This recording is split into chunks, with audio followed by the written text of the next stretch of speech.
हजरत बिलाल का ईमान इस्लाम की इब्तदा के दिन थे। मक्का की गलियों में जुल्म और जबर का दूर दौरा था। जो भी अल्लाह की वहदानियत पर ईमान लाता, इस पर जुल्म के पहाड़ तोड़ दिए जाते। उन्हीं मजलूमों में एक अजीम इंसान थे, हजरत बिलाल हबशी। वो एक हबशी गुलाम थे, लेकिन उनका दिल ईमान के नूर से मनव्वर हो चुका था। जब उन्होंने ला इलाहा इल्लल्लाह मोहम्मद रसूलुल्लाह कहा, तो उनके मालिक उमिया बिन खल्फ आग बगुला हो गया।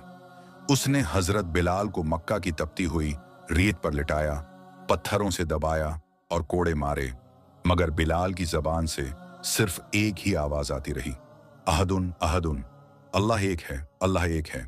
जुल्म बढ़ता गया, मगर ईमान कमजोर न हुआ। उनके जिस्म पर जख्मों के निशान थे, मगर दिल में सुकून था। दुनिया उन पर कहकाए लगा रही थी, मगर फरिश्ते उन पर फख्र कर रहे थे।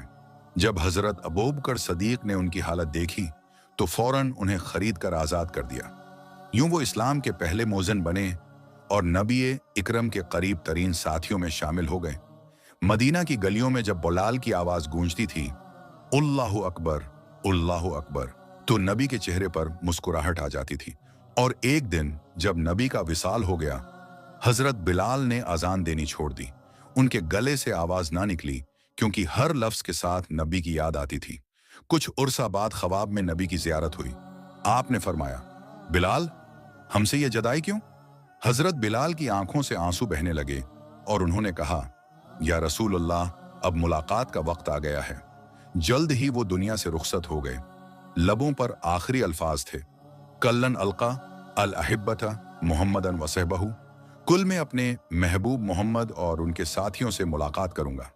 सबक, मोरल ऑफ द स्टोरी, ईमान दौलत या नस्ल से नहीं, यकीन से पहचाना जाता है। बिलाल ने साबित किया कि सच्चा ईमान कभी दबाया नहीं जा सकता। अल्लाह के रास्ते में सब्र करने वाले ही असल कामयाब हैं।